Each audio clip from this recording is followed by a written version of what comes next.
घरच्या घरी आणि अगदी कमी साहित्यामध्ये श्रीखंड बनवून तयार आहे। तुम्ही ही रेसिपी नक्की ट्राय करा। आपण घरगुती दही लावलेलं आहे आणि त्याचा आपल्याला आता श्रीखंड बनवायचा आहे। लवकरच गुढीपाडवा येत आहे, तर घरच्या घरी असं आपल्याला श्रीखंड कसं बनवायचा ती पूर्ण रेसिपी तुमच्यासोबत आता शेअर करणार आहे मी। तर हे बघा, इथे आपण आता घट्टसर असं खाप असलेलं दही बनवलेलं आहे। अर्धा किलो दही आहे, त्यापासून आपण आता किती श्रीखंड तयार होतं ते बघूया। तर इकडे आपण एक प्लेट घेतलेली, त्यावर अशी जाळीचा चमचा ठेवलेला आहे आणि त्यावर आपल्याला हा कॉटनचा कपडा ठेवायचा आहे। सफेदच कपडा घ्यायचा आहे आपल्याला, कारण आपल्या श्रीखंडाला मग त्या कलर नको लागायला त्या कपड्याचा। आणि हे आपण आता जे दही आहे ते पूर्ण आपण यामध्ये टाकून घेऊ। घट्टसर दही एकदम घरगुती तयार केलेलं आहे। याची ही रेसिपी आपल्या चॅनलला अपलोड केलेली आहे, तीही जाऊन बघा तुम्ही। एकदम घट्टसर असं दही कसं तयार करायचं घरच्या घरी, खापची खाप असं आपलं दही तयार होतं। आणि त्यापासून आपल्याला आता अगोदर चक्का तयार करायचा आहे आणि नंतर आपण त्याचं श्रीखंड तयार करणार आहे। हे बघा, सर्व दही आपण आता त्या कॉटनच्या कपड्यामध्ये टाकून घेतलं आहे आणि असा कपडा पूर्ण जमा करायचा आणि असा हाताने थोडासा पिळून घेऊ आपण। हे बघा, लगेचच त्यातलं एक्स्ट्राचं जे पाणी आहे ते बाहेर येतं आहे आणि आपण आता याला एक गाठ मारून घेऊ। अशी पॅक अशी गाठ मारायची आपल्याला आणि त्या कॉटनच्या कपड्यामधून पाणी लगेचच जे एक्स्ट्राचे ते बाहेर येते। हे बघा, अशा पद्धतीने। आणि आपण आता हे एक ठिकाणी असं बांधून ठेवायचं आहे आपल्याला। तर आपल्याला ह्या दह्यापासून आता चक्का तयार करायचा आहे। तर आपण आता इथे माझ्या किचनवरती इथे असा खिळा आहे, त्यालाच टांगते मी। तुमच्याकडे सोय नसेल तर तुम्ही चाळणीवरही ठेवू शकता, त्यातही खूप छान तयार होतं आपला चक्का। आणि आपण आता इथे गाठ मारून ठेवू आणि पाणी बघा कसं खाली नितरतंय लगेचच। असं थेंब थेंब थेंब करत आपलं सर्वच त्याच्यातलं एक्स्ट्रा पाणी निघून जाईल आणि छान चक्का तयार होईल। आणि चक्का तयार झाल्यावर तो दाखवते मी तुम्हाला कशा पद्धतीने तयार झालाय। आणि त्यापासून आपण आता घरगुती श्रीखंड तयार करूया।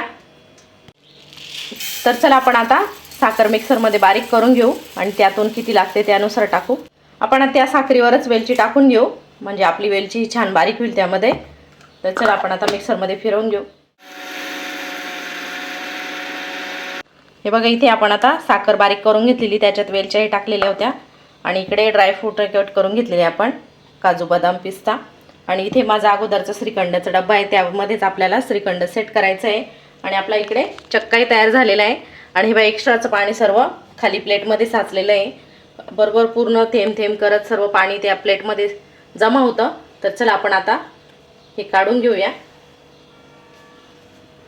आणि बघू आपला चक्का कसा तयार झालेला आहे।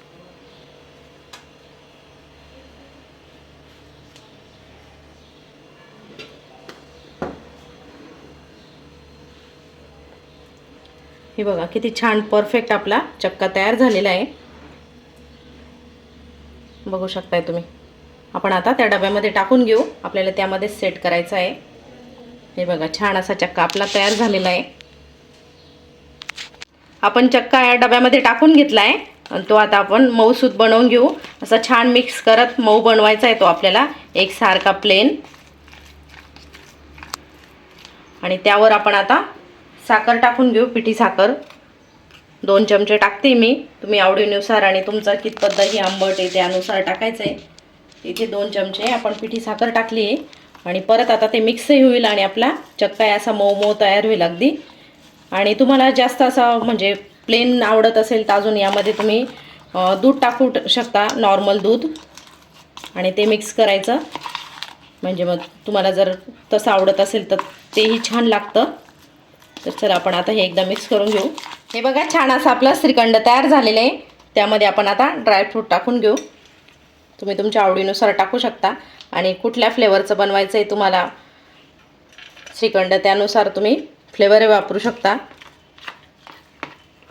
आता तेही मिक्स करून देऊ आपण।